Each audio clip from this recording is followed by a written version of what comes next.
Hey, everybody. Welcome to this week's episode. Super happy to have Happy Tummy 702 here as one of the first social media foodies to make a big impact in Las Vegas. Suzy Hendrix, a.k.a.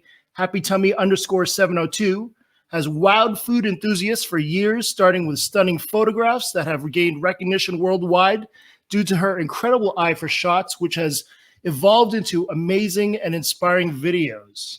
Then came lockdown, and while most foodies like me were scrambling to make videos out of boxes of takeout food to keep churning out content, Suzy went the cooking route and literally blew the fucking doors open, taking her online presence to a totally different level in reach and audience. I personally take pride in being able to pull off different types of styles of food videos for clients, but when I see Suzy's stuff, I know I would fail 10 out of 10 tries if I tried to attempt recreating some of her amazing content, from making boba to 7-layer pork katsu to amazing noodle dishes to countless other awesome recipes and videos. She currently sports over 582K on TikTok, 166K on Instagram. So excited to have Suzy Hendrix, aka Happy Tummy 702, on the podcast. Welcome. Thank you, Phil. Thanks for having me. So honored. Course. Yeah, every post you do just blows me away. So I've been dying to have you on, and I'm so glad to have you on. Thank you. Thank you. I always appreciate the support. You're always on point with the support, even online, anytime I talk to you. So it's much appreciated. Absolutely, absolutely. So we've actually known each other for quite a long time, since the Yelp Elite days. Yes, yes. Yeah. I can't remember the actual first time we met, but I'm pretty sure it was at a Yelp event, maybe 2010. Maybe. I was trying to remember too, and I don't remember. But I did know when I met you, I was like, that's Phil. That's Phil.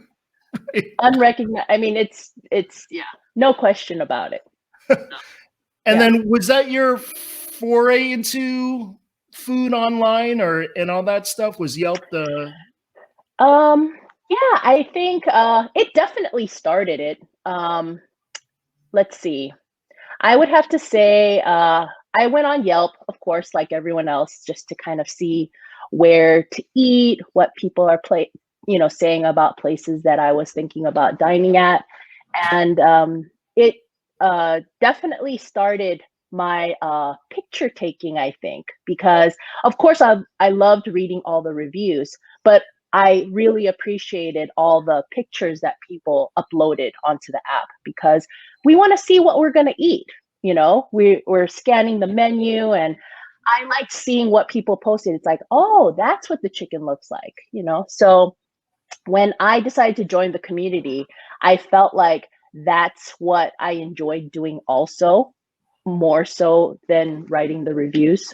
So yeah, that and then the best part was that I met a lot of my friends now on there, you know. So Terry, aka Savor Sin City, we are still friends till this day, and we're like, wow, we met way back in, you know, the Yelp days. So yeah, I think that, and I don't know if anyone remembers. I know Paul, aka Ryu Sauce, will remember.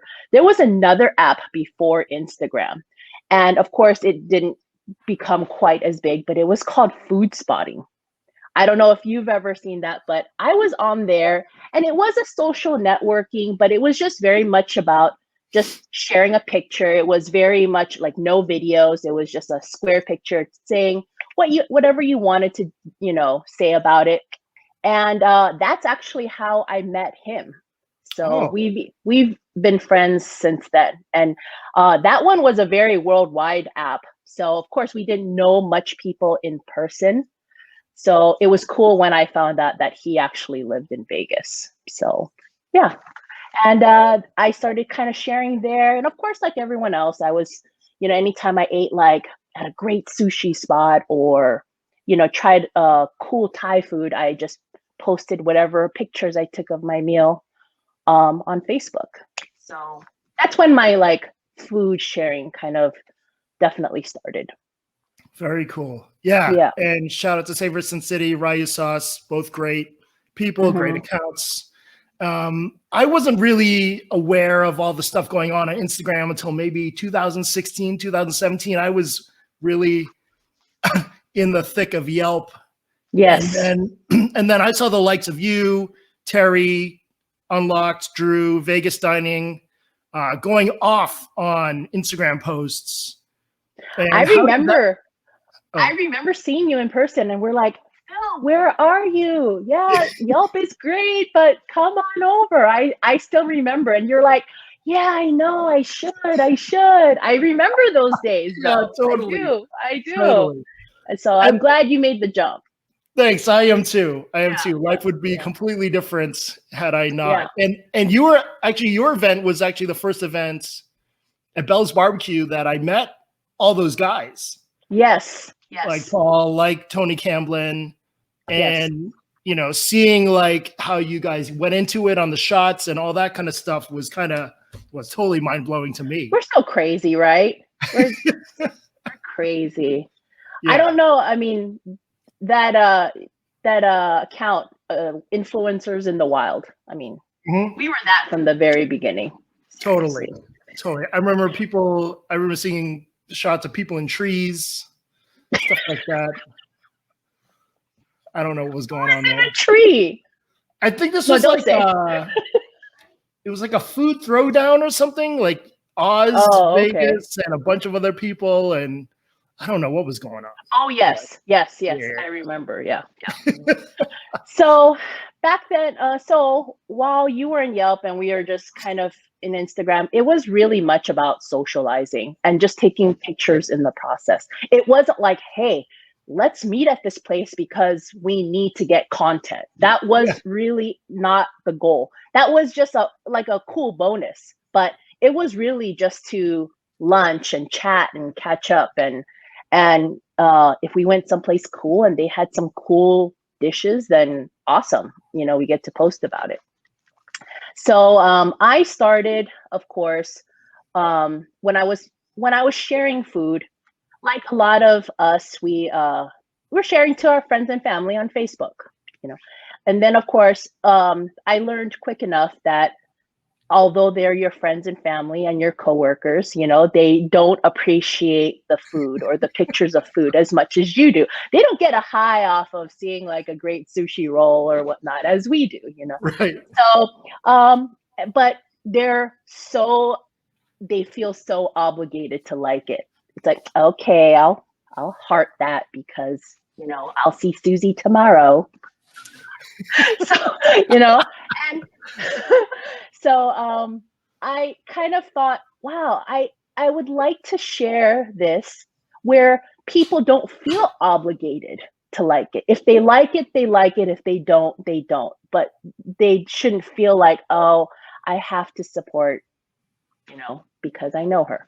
So that's when Happy Tummy 702 was born. I already had my own Instagram account, like a personal one where I share pictures of me, my son Derek. And I said, oh, why don't I just create a second account? And so that's exactly what I did. I tried to think of a cool username. Of course, I wanted Happy Tummy. That's it. But, wasn't available. So I said, okay, I'll just slap on a 702 at the end. And that's how it was created. I put like a outdated picture of my son. I put no name, no nothing, just put a quick little bio like, hey, join us on our little food adventures. And, really put nothing of myself. I almost kind of wanted to stay anonymous in a sense in the beginning, just because I was like, just sharing. And that was the whole point, was that I wanted people who found me, however way they found me, to just, if they liked it not because they knew me. So yeah, that's what I started. And then of course, Savor Sin City, Terry, we happened to be talking one day, and I don't know, we just had the same vibe. And she's like, Suzy, I started a food Instagram account. And I was like, I did too. So, and then who else? Ninzer, the foodie. And he was like, I'm gonna do it too. And we started lunching. And then that's how we kind of, after posting a while, that's how we met even the non-Yelpers, the people that were, you know, like Mimi, Ed, Vegas Food Baron, Hologado. I mean, that's how we found all the local accounts here. Yeah. So that's how it really started. So I just pretty much posted wherever I ate, whether it was a Baskin Robbins ice cream cone that I had that day, or my Thai iced tea that I had for lunch. Whatever it was that I wanted to share, I just shared it, you know. And that was even before I knew hashtags or anything. You know, I was posting it on there because I was mainly using it to just kind of edit my photo, because, you know, that's how Instagram began, like a little photo editing app. So yeah. And Emily, Emi Las Vegas had mentioned like way back, like you guys would be posting basically live, like, oh, here's the salad, and then here's the next course, and then here's the next course. Yes. It was when it was definitely just photos. Yes, we did it more live, I guess. I don't know. I always took my time. I take forever. I take forever posting, honestly. So, but what happened, I'm not sure exactly what year it happened, but me and Nins, we hung out a lot. And what happened, the first big significant moment, in a sense, this is, I don't even know how many followers we had. We were just purely posting just for the joy of sharing it. Honestly, like the matter of likes or how many comments we got, I don't know. I didn't really pay attention to that. It was just like, hey, I shared my Thai iced tea. Awesome. That was it. But it was Donut Bar. Donut Bar opened up. So we went there. We found out that they had a soft opening. We messaged each other and we're like, hey, they're open. We got to go early. I don't know if it's going to be packed or not.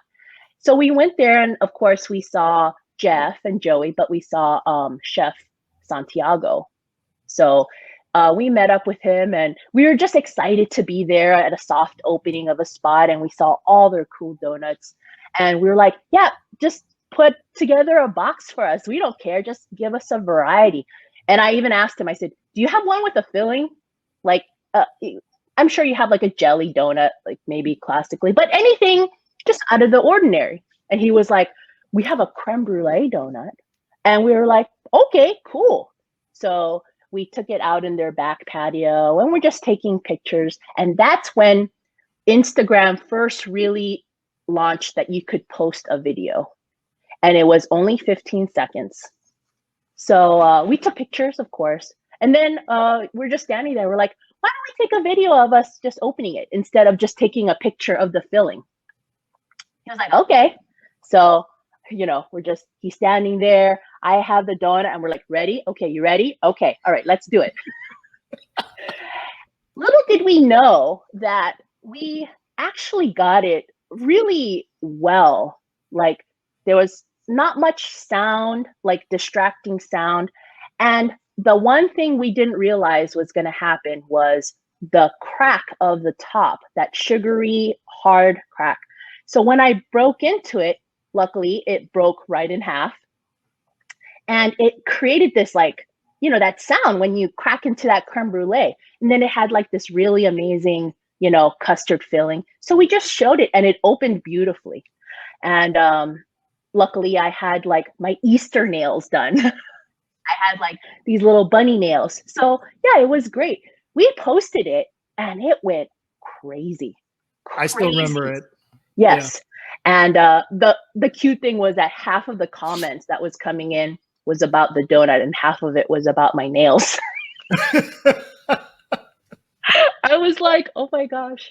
But yeah, Donut Bar, we were all dumbfounded. And it was mainly on Facebook, actually, even. Mean, Instagram did, you know, we got a ton of comments and things like that, but it really blew up because Food Insider took it and they reposted it. They made like a little compilation of, you know, all these creme brulee donuts that they found.